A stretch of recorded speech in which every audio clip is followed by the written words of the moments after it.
The notification popped up on my phone screen at 2:58 a.m. A new file, backup, on my external hard drive. I hadn't created it. A chill ran down my spine. The drive was usually meticulously organized. This felt wrong. Opening the file revealed hours of surveillance footage from my smart home system. It was undeniably. I tried to delete the file, to erase the horrifying footage, but it reappeared within minutes. It was like a digital ghost, relentlessly repeating.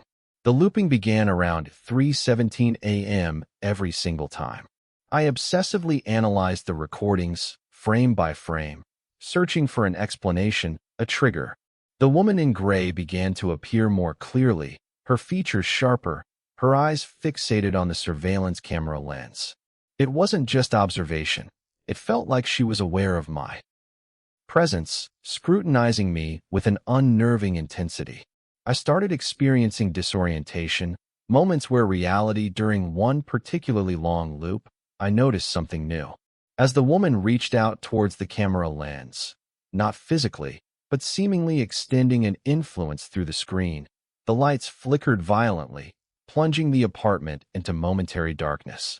A wave of nausea washed over me, and a voice, not I, frantically tried to disconnect my smart home system, to sever the connection that was feeding this nightmare. I ripped out the cables, smashed the camera lenses, but it didn't matter. The footage continued to loop. The woman in gray remained constant, and the voice persisted. Now I stopped fighting, succumbing to the overwhelming sense of dread.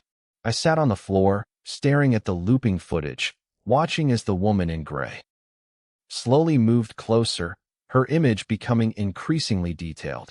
As she neared the camera lens one last time, I understood. The backup, suddenly, the looping stopped. Silence. Then, the woman in gray spoke, not with a voice, but directly into my mind.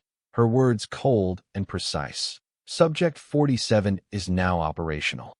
The surveillance footage shifted. Instead of showing my apartment, it showed a sterile, white room filled with rows. The final image on the screen was my own face, frozen in a perpetual expression of vacant terror. Below it, a single whisper, observe, record, maintain. It wasn't an instruction anymore. It was my existence. The final frame revealed a single detail, reflected in my own vacant eyes. A woman in gray, smiling faintly. The backup drive didn't contain a horror story. It contained